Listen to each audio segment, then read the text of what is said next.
স্বরাষ্ট্রমন্ত্রীর কথা শুনে যতটুকু বোঝা যাচ্ছে যে সাবেক রাষ্ট্রপতি শাহাবুদ্দিন চুপ্পুর বিরুদ্ধে তেমন অ্যাকশনে যাওয়ার কথা নয়। সেক্ষেত্রে যদি তাকে সেভ এক্সিট দেওয়া হয়, আপনাদের দলের পক্ষ থেকে কোনো ব্যবস্থা নেওয়া হবে কিনা?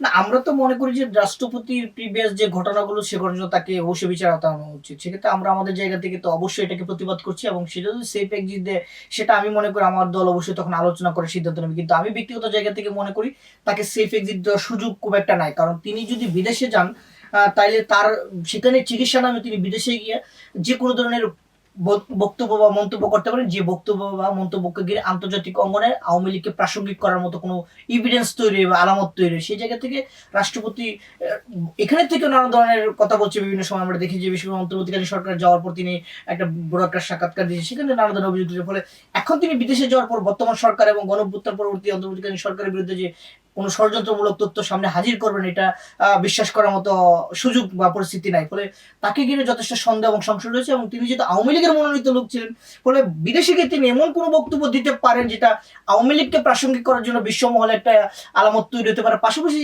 বাংলাদেশে যে সম্প্রতি যে নির্বাচন হয়েছে এই নির্বাচনকে প্রশ্নবিদ্ধ করার মতো তিনি যে কোনো ধরনের বক্তব্য দিতে পারে, কিংবা গণঅভ্যুত্থানের সময় যে ঘটনাগুলো ঘটেছে সেগুলো নিয়ে তিনি প্রশ্নবিদ্ধ করার মতো অনেক কিছু বলতে পারেন। কারণ এই গণঅভ্যুত্থান সংঘটিত যে সময়টা তিনি এই সময়ের অনেক ঘটনার প্রত্যক্ষ এবং পরোক্ষ সাক্ষী। ফলে তার বিভিন্ন মন্তব্যকে ঘিরে আন্তর্জাতিক অঙ্গনে এটা একটা আলোচনা বা সমালোচনার একটা পরিস্থিতি তৈরি হতে পারে।